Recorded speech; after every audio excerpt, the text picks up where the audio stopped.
코로나 때문에 운동을 할 수 없는 요즘입니다. 그렇다고 헬스장을 갈 수도 없는 상황이니 짜증이 마구 치솟습니다.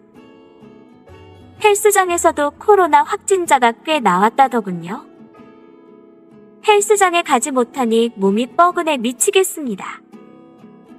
그곳에 가면 저에게 운동을 알려주는 여성 회원분들이 많이 계시거든요. 그게 참 좋았었는데 말이죠.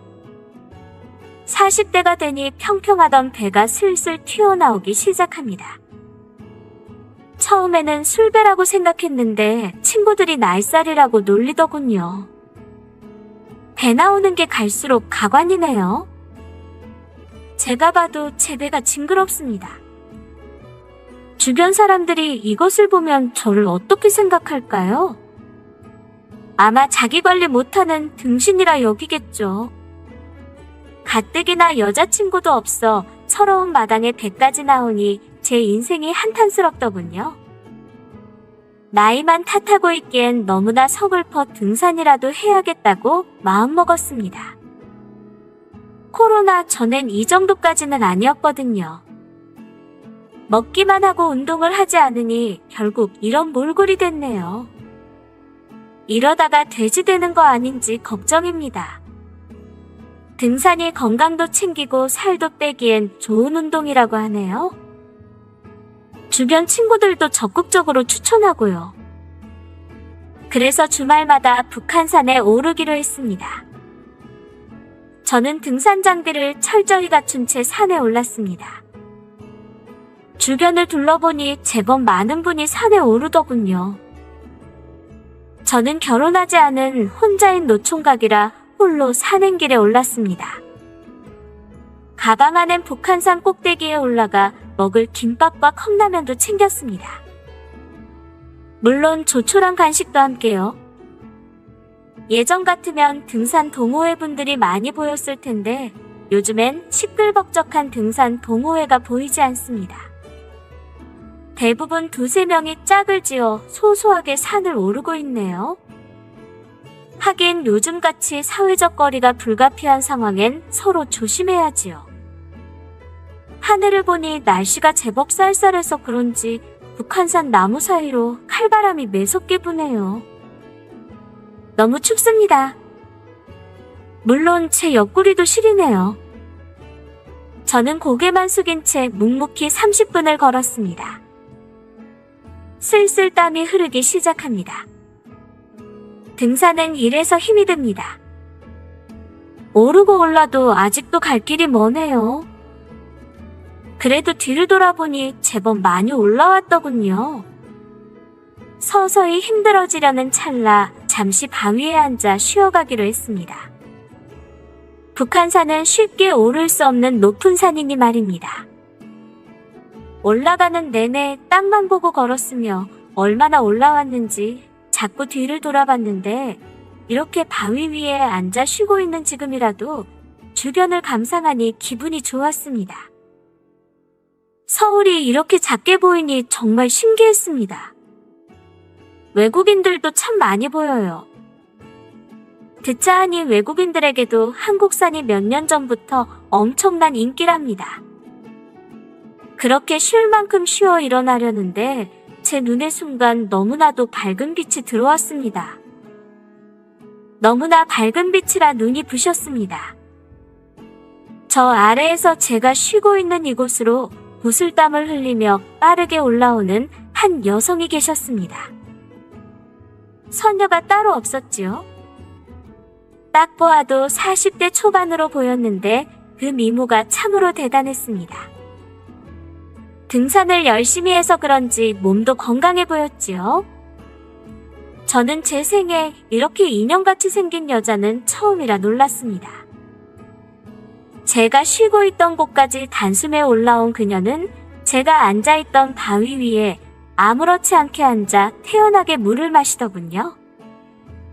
우리는 넓은 바위에 적잖게 거리를 유지하며 함께 앉아 있었으나 저와 그 여자가 한 바위에 앉아서 쉬고 있다는 사실만으로도 왠지 모를 전우애를 느꼈습니다. 아니, 그 이상의 감정을 느꼈습니다. 그래서 저도 모르게 이 여자에게 관심이 갔지요. 그렇다고 이 여자에게 말을 걸 수는 없었습니다. 등산을 와서 초면에 신뢰되게 행동을 할 수는 없었으니까요.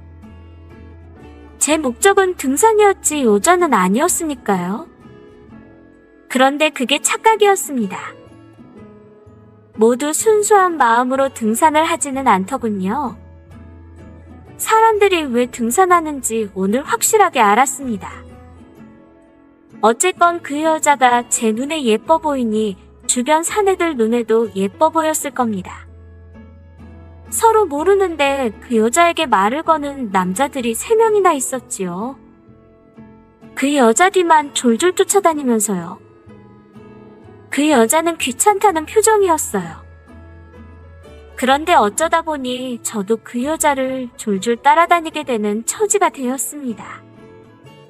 그래도 산에 체면이 있지요. 어떻게 여자 뒤만 따라서 산을 오릅니까? 저는 앞으로 치고 나갔습니다. 더는 자존심이 상해 뒤만 따라갈 수 없었거든요. 뒤에 그 여자가 있다고 생각하니 저도 모르게 없던 기운이 솟아나더군요. 힘이 들어도 묵묵하게 산을 오르고 올랐습니다. 그러자 뒤에서 여긴 올라가기 버거워서 그러는데 손 좀 잡아주시겠어요? 라는 그 여자의 목소리가 들리는 겁니다.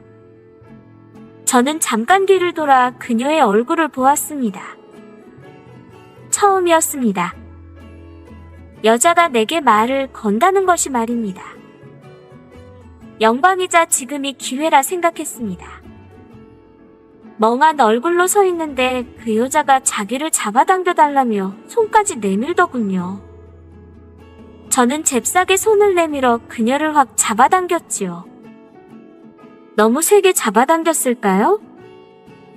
그녀가 덥석 제게 안기게 되었습니다. 이 모습을 보던 뒷공문이 사내들의 얼굴은 저마다 부러운 시선이었습니다. 저는 아무 일 없다는 듯 다시 산에 올랐지요. 그 여자분은 저를 졸졸 따라왔습니다. 그 후로 우리는 자연스럽게 이런저런 이야기를 나누며 북한산 정상을 향해 걸었습니다. 그런데 제 심장이 격하게 요동치네요. 아무래도 아까 이 여자 손을 붙잡고 이 여자를 안았을 때부터 심장에 이상이 생겼나 봅니다. 저는 여자분의 얼굴만 힐끔힐끔 보았습니다. 그러니 등산에 집중할 수가 없었어요. 아니, 그 여자 손을 붙잡고 이 험난한 등산길을 오르고 싶었습니다. 그렇게 한참을 걸었을까요? 저는 오늘 처음 본 이 여자 이름도 몰랐고 사는 곳도 몰랐으며 나이도 몰랐습니다. 그래도 이 여자를 놓친다면 진짜 후회할 것만 같았어요.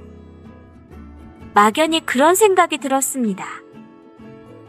그래서 발걸음을 느닷없이 멈춘 채 뒤를 돌아보고선 그 여자 얼굴에 이렇게 말했습니다. 매우 진지한 얼굴로 말이죠. 처음 보는 순간 당신에게 반했습니다. 더는 우리 북한산 오르지 말고 내려가서 함께 막걸리나 함께 마실래요? 라고 말입니다. 그 여자 뒤에 있던 몇몇 남자는 저를 비웃더군요. 제가 봐도 멍청한 고백이라 뒤늦은 후회가 밀려들었습니다. 그래도 어쩌겠습니까? 물은 엎어졌는데요. 그래도 저는 저놈들보다 낫다고 생각했습니다. 저는 용기를 내 제 마음을 고백했으니까요. 여기서 퇴짜 맞는다고 해도 후회는 없습니다. 그러자 퇴짜를 놓을 것 같던 그 여자가 알겠다라며 고개를 끄덕이는 겁니다. 저는 그 여자의 긍정 답변에 용기를 내 그 여자 손을 붙잡고 오르던 발길을 되돌렸습니다. 올라갈 때는 혼자라 너무 힘들었는데 내려갈 땐 둘이니 정말 행복하더군요. 저는 이 여자 이름도 사는 곳도 나이도 몰랐습니다. 그건 이 여자도 마찬가지였죠. 그런데도 우리는 북한산 아래에 있는 식당에서 부침개의 막걸리를 마시며 많은 이야기를 나누었고 행복한 시간을 보냈습니다. 그리고 그날 저는 이 여자와 뜨거운 하룻밤까지 보냈습니다.